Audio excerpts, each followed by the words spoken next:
What is up, you guys, and welcome back to your Average Joe Sports Network. I'm your host, Drew Hoover, and we're going to get right back into draft needs today, and we're going to talk about the NFC East. Now, the whole division was just laughed at last year, as a lot of teams really lived under their potential, and one of them was the Dallas Cowboys.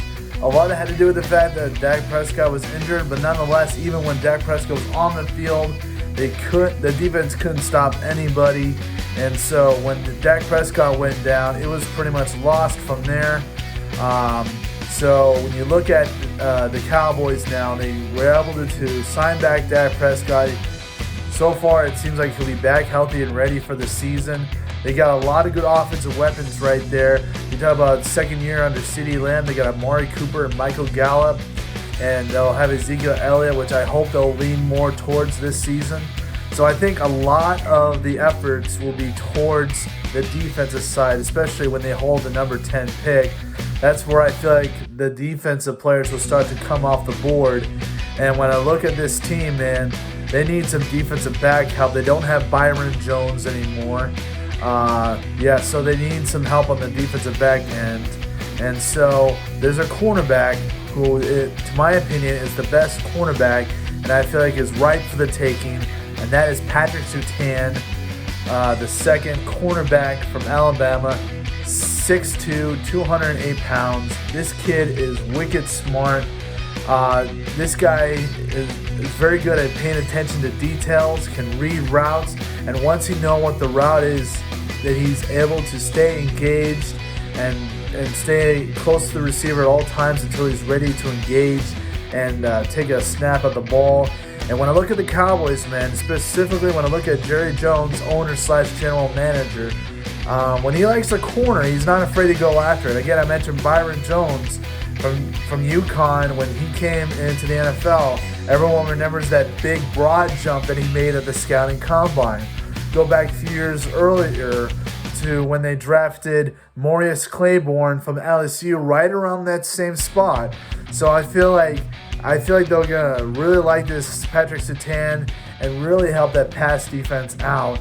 And as for the second round, yes, you got all the offensive pieces there, but there were some injuries to the offensive line, like Zach Martin, Tyron Smith. And so they're going to get those healthy guys back, but I feel like they definitely need to add some depth on that offensive side. So when I look at the second round and where they can get the offensive line, there's a guy named Landon Dickerson, offensive lineman from Alabama. Now, the reason I say offensive lineman is because he can play center and offensive guard interchangeably. At 6'6", 333 pounds, man, this guy really packs a punch. He's very good with his hands, and he's very good at overpowering.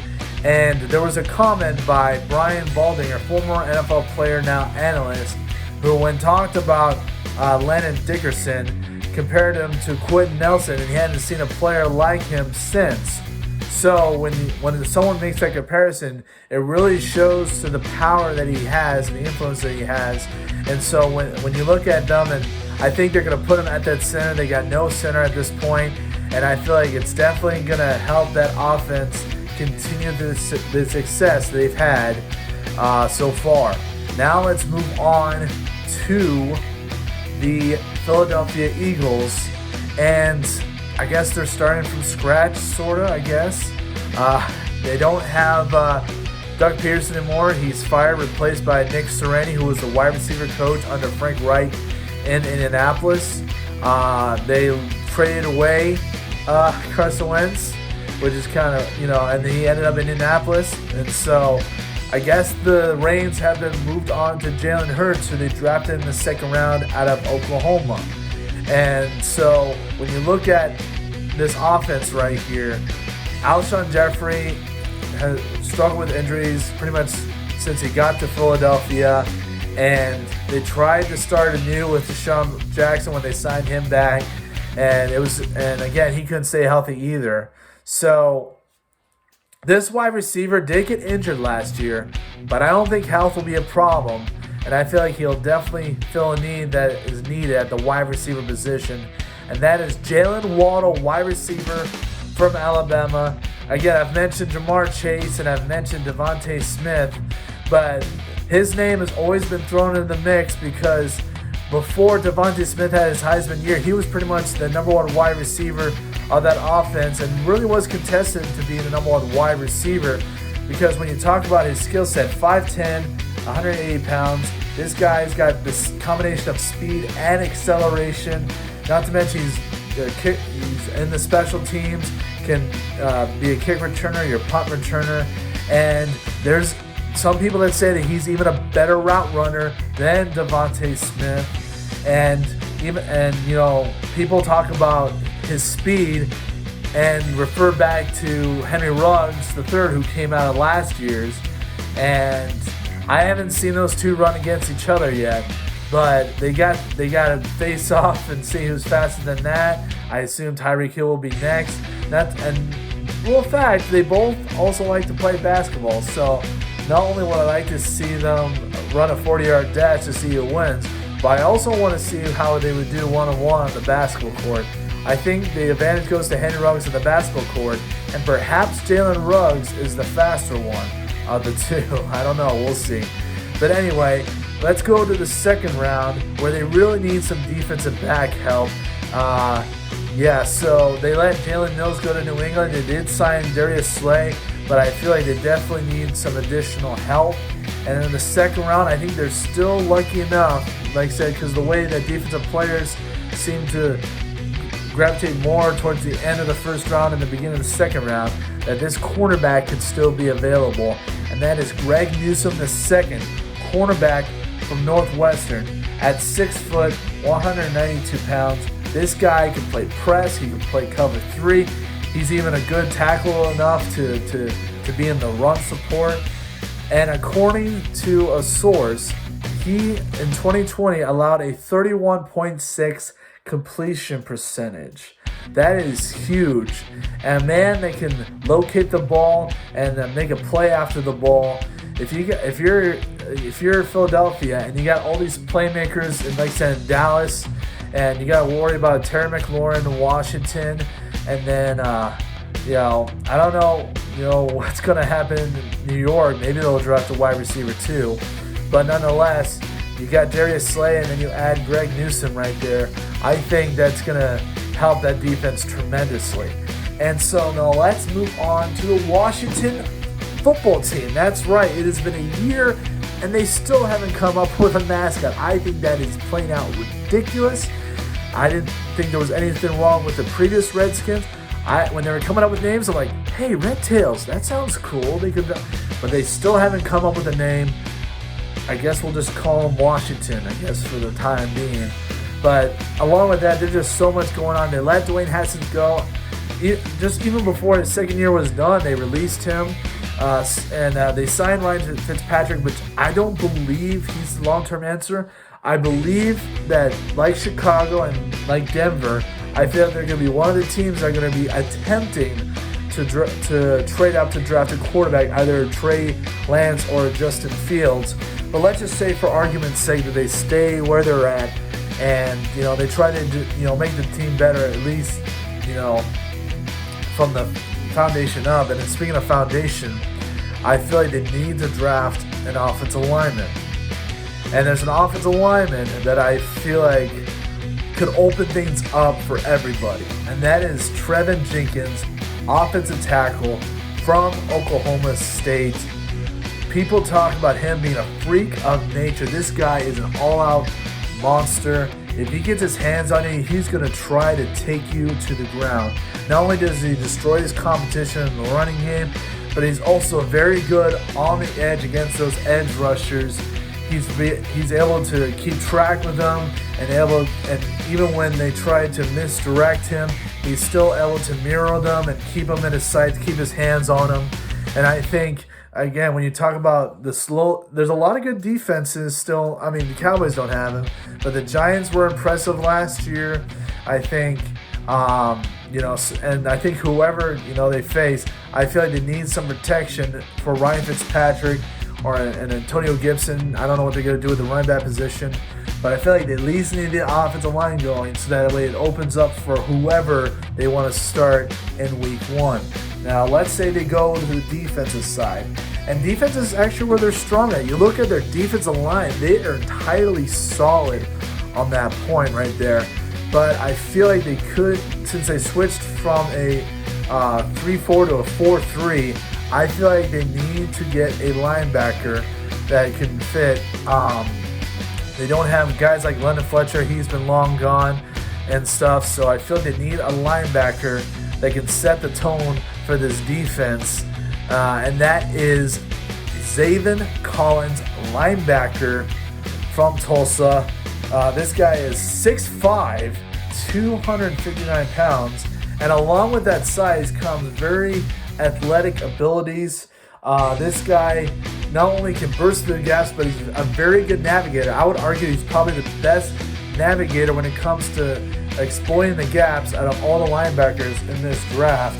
And not only that, but I think he also stands out as the best zone linebacker in this draft. I look at so many plays where he's playing as a QB spy, just waiting to see what the quarterback will do. And not only is he able to read it, but man, if you're a quarterback, you don't want to throw anywhere near this guy's direction because this guy will make a play automatically. And I feel like if you want to continue to get that defense a chance, which will give that entire team a chance to compete for the NFC East, then you need a strong linebacker, and Zaven Collins could end up being just that. And let us finish off with the New York Giants. Unhail the New York Giants! And sorry, that's a quote from Madagascar. I had to, again, trying to throw the humor in there. But anyway, you talk about they're holding the number 11th pick. People question the hiring of Joe Judge since he only did special teams, but a lot was shown, like I said about the Giants defense, a lot was shown from improvement right there. Obviously, they weren't counting on Saquon Barkley being injured. A lot was on Daniel Jones' shoulders, and the wide receivers couldn't stay healthy either. And I keep wondering why they kept. I'll get to the wide receivers in a second. I'll get off track here, but I would think they would like to continue to make that defense better. And the strange thing is they don't have a definite edge rusher, like a top edge rusher, which is strange because even the days of Tom Coughlin, you had Michael Strahan, Osi Umenyiora, Justin Tuck, Jason Pierre-Paul. But pretty much ever since they switched switching defensive schemes, since they switched from a 4-3 to a 3-4, which they've kept under the new head coach, they haven't found a definite edge rusher. And so I feel like at the number 11th pick, they can do just that. There's been news of QD Pay. There's been news of a defensive end from Georgia. But to me, I feel like this guy has shown so much athletic ability that I feel like, let's just say QD Pay is gone, that maybe Jalyn Phillips, the defensive end from Miami, could be what they need right there. And the craziest story about him is that, everyone was talking about Gregory Rousseau leading up to this draft. I even expressed him being the number 1 edge rusher in this draft. But then he came at the scouting combine and surprised everybody. He weighs in at 260 pounds at 6'6", and this guy was a 5-star recruit coming into college. In this tape, he shows great flexibility and speed off the edge. He's surprisingly very good in the running game, and again at his pro day, he showed that he was actually the more athletic and the more superior of Gregory Rousseau. The fact that not only did he rise up to the number 1, but Gregory Rousseau has dropped so low that some people even consider him maybe dropping out of the first round. That is a huge difference that Jalyn Phillips has made in a lot of people's draft boards. And I feel like you got to think the Giants may also consider drafting him with the number 11th pick. And now I'll get back to those wide receivers because I was mentioning the injuries to the wide receivers, and yet in free agency, they signed wide receivers that have struggled with injuries, that have been on IR. Kenny Galladay from Detroit has been injured so many times. Johnny Ross. You talk about Deontay Pettis. These are all guys that have struggled with injuries, and I'm like, it frustrates me because if I really want them to see what Daniel Jones is made of, they do still have a Darius Slayton, but I still feel like just as an assurance, they need to draft another wide receiver that can really break open that offense. And there's a wide receiver that is ridiculously fast and can definitely open things up, and that is Elijah Moore, wide receiver from Ole Miss. Only comes in at 5'10 and 178 pounds, but man, this guy is known for his vertical and deep routes. And not only that, when this guy catches the ball, he's very good at yards after the catch, making adjustments in space to try to get more, to advance the ball down the field. And to me, like I said, if they still struggle on the offensive line, which, by the way, the Giants allowed the most sacks, was it a season or two ago, that he's going to need a wide receiver that's going to be able to, like I said, if Daniel Jones needs to drop the ball off, that he can turn maybe a 2 or 3 yard catch into a first down and maybe more. Elijah Moore can do that for them. And again, they may not do that because they think, oh, we got Kenny Golladay, we got John Ross, we got Dante Pettit, we don't need a wide receiver. But again, they have injury problems. I feel like they need insurance that in case those guys fall into their old ways and end up on IR, that they still have a wide receiver playmaker that can still keep the offense going. And that is where we end the NFC East. Again, I encourage you to subscribe if you haven't yet. I implore you to click on those notifications so you don't miss any of my videos, and also share. As much as I want to be at this point, it's a fresh channel, so the algorithm won't put me on the top list so far. So a lot of how this word is going to get out is by you telling your friends how great this channel is and having them subscribe as well. Thank you guys and have a good day.